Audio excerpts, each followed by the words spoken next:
Cerebral palsy is an umbrella term for a group of neurological disorders that affects muscle movement and coordination. Now, this physical disability is often seen as early as childhood. It's caused by abnormal brain development or injury of the developing brain. And as a result, the part of the brain that's responsible for movement, coordination, and posture is affected. And in most cases, brain injury that leads to cerebral palsy occurs during pregnancy. Today on the show, we'll learn more about this condition, how it's diagnosed, treated, managed, as well as prevented, and what's the long-term outlook for people with the condition. I'm Dr. Freddy Gomez. Welcome to MedTalk Health Talk on CNN Philippines.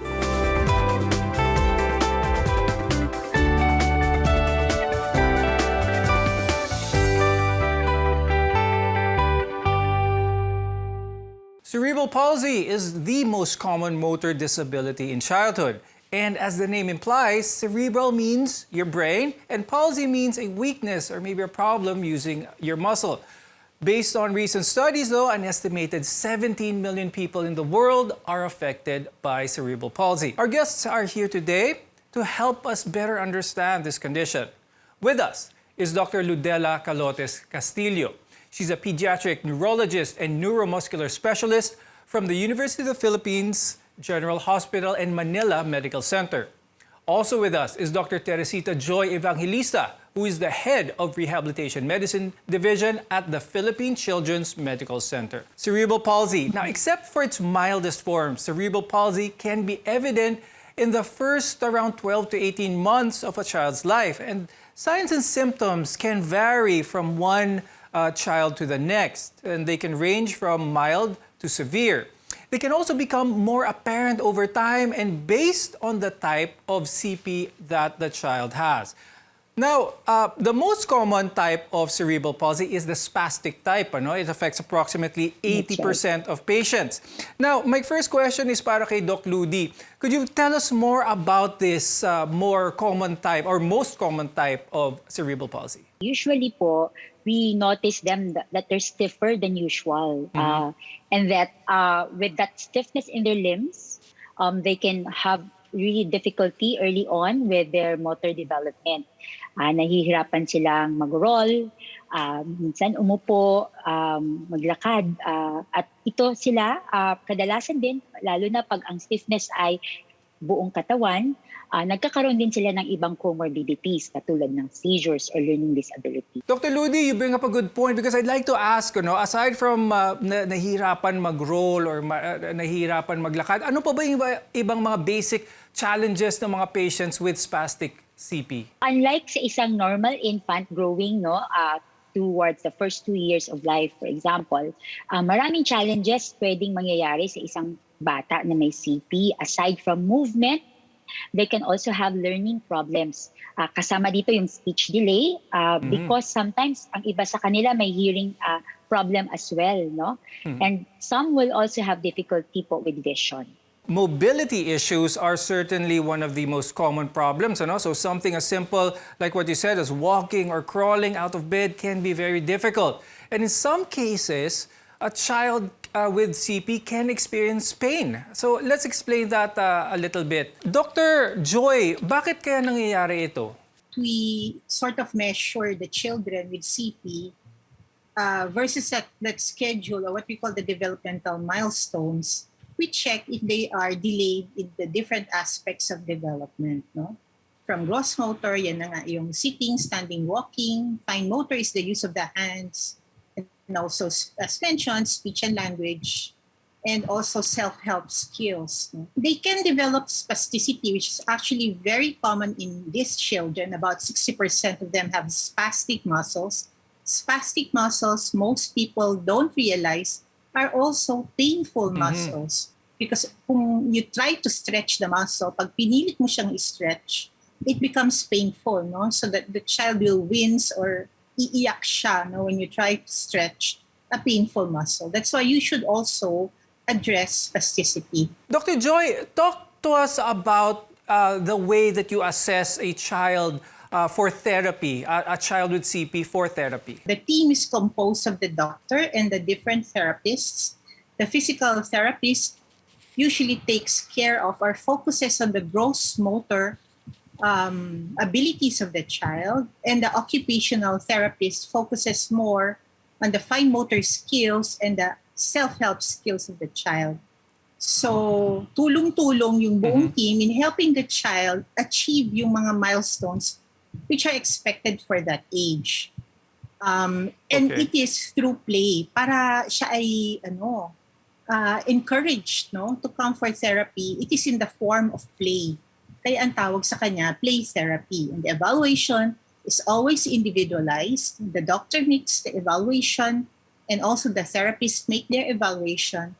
And together, the team creates a program for the child, and we reassess periodically if these goals are achieved or still appropriate for the child. Occupational therapy, of course, not only benefits the person with cerebral palsy, but also those around him or her. Now, Dr. Joy, meron bang tamang age para mag-umpisa ang therapy ang isang batang may CP? The earlier, the better.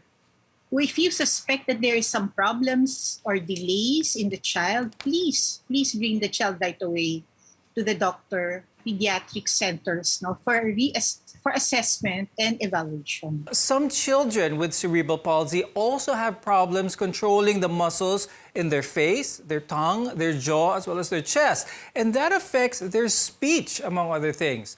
Now, Doc Ludi, could you tell us more about these type of challenges naman? We look at the overall development of a baby. Therefore, speech actually is of course, we know it's an important milestone, and this actually should be should follow the oromotor function of the baby, meaning the baby should feed well first, should be able to swallow well first before he's able to speak properly later on.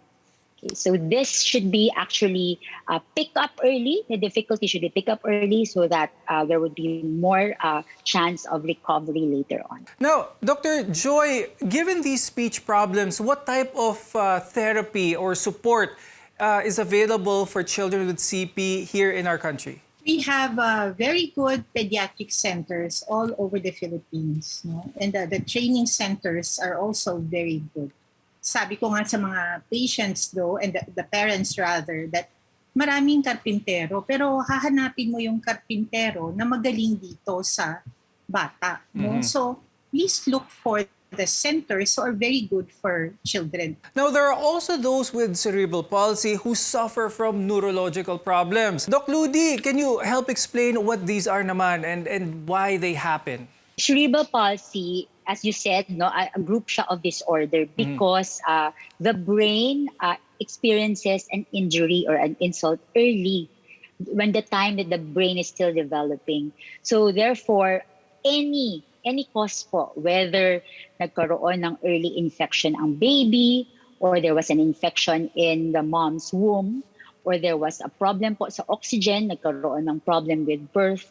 And that is actually the most common cause, birth injury or birth problem. So these are the other common causes of cerebral palsy. A cure for cerebral palsy can still be a challenge. Physical, occupational, and speech therapy are among the ways to help improve the quality of life of an individual affected by it. Coming up, factors that put a baby at risk for the condition. Your health comes first here on the program. You're watching MedTalk Health Talk on CNN Philippines.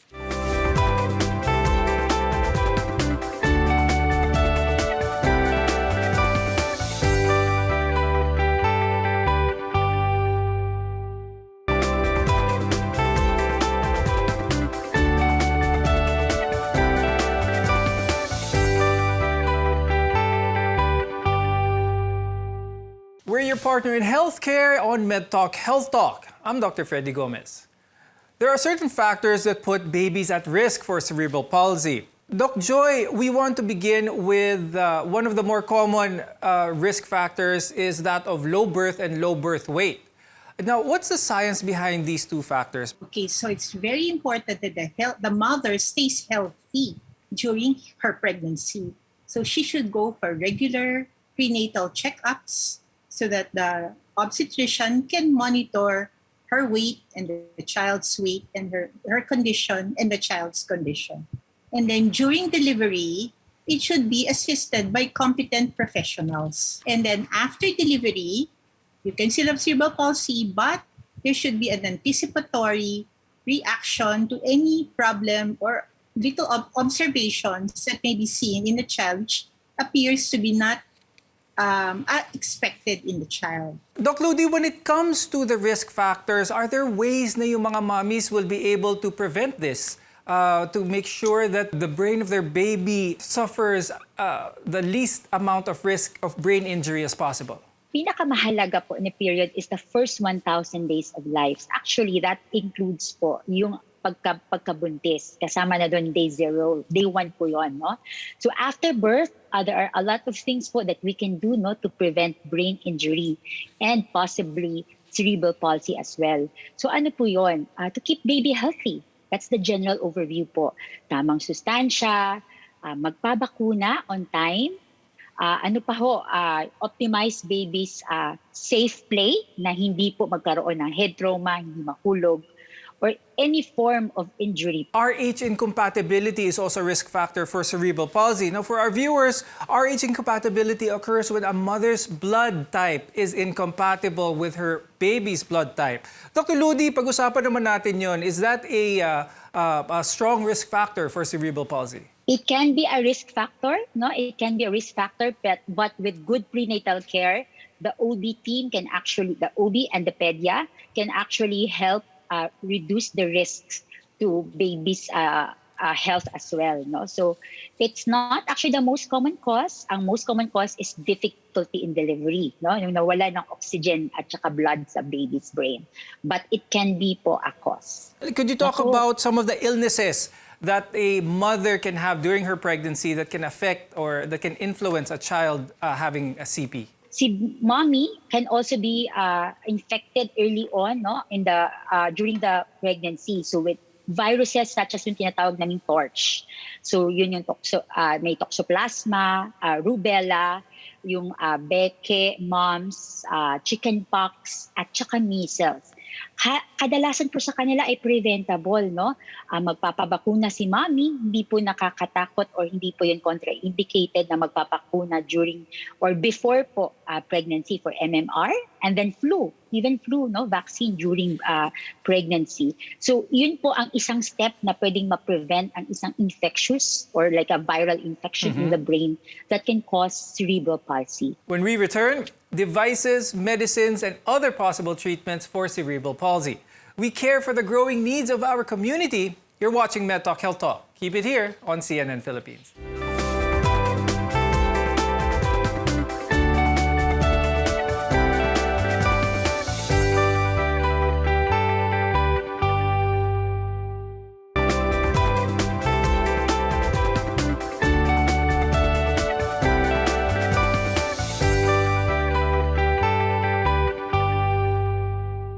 Cerebral palsy refers to a group of disorders that affects muscle movement and coordination. And in many cases, vision, hearing, and sensation are also affected. I'm Dr. Freddy Gomez, and welcome back to the program. Dr. Ludi, what are some of the medications given for a child with CP, and how is it usually administered? Usually, ang common na mga medication that we give would be baclofen. We can also give clonazepam, diazepam. Sila po yung mga common terms that we actually give. And because there are also other problems in these children, we also treat the seizures as well. Dr. Joy, is surgery ever an option sa mga batang may cerebral palsy? Yes. We also have the injectable medicine, the botulinum toxin, which is very well used now for spasticity. Surgery may be an option if there are fixed deformities already or merong joint dislocation, then we may refer the child for surgery. If that particular deformity or joint dislocation is getting in the way of the acquisition of the skill, especially standing and walking, then surgery may be a consideration. What about the family support, the support system ng isang batang may CP? What is it like, or what advice can you prepare the parents? We always deal with the parents. They're very crucial in the development of the child and the healing of the child.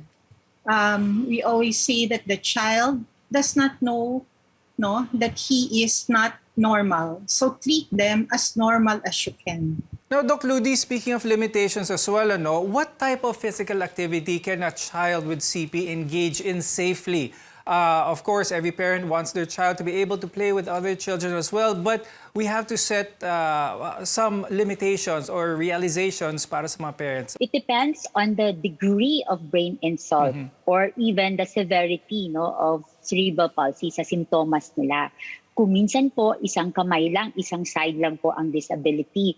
Minsan po, mild lang din, no? Konting difficulty lang sa walking but they can walk. So now that in that case po, it should be tailor-fit. Now, before we go, Dr. Ludi, do you have any advice for our viewers, especially those who have children with CP? We focus on the ability. And the moment po that we're able to recognize the needs of each of our patients with cerebral palsy or our family with cerebral palsy, then we will be able to understand what they are capable of doing po, and what are the things that they like to do or prefer to do as well. So I think for each family, for each patient, what would be best is different.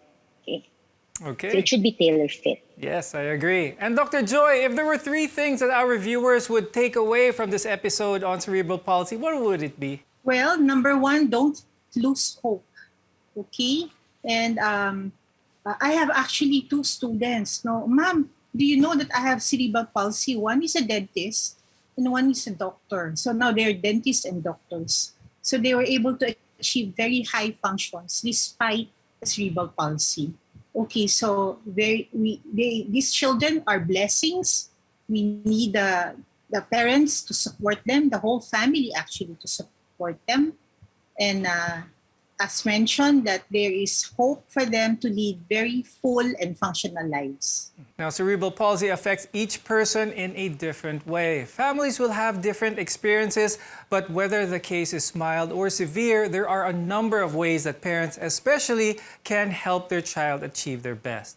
With that, I'd like to thank our guests for today, pediatric neurologist Dr. Ludela Calotes Castillo and rehabilitation medicine specialist Dr. Teresita Joy Evangelista. Marami pong salamat, doctors, for joining us today. Thanks for watching our program today. Be safe and healthy. I'm Dr. Freddy Gomez.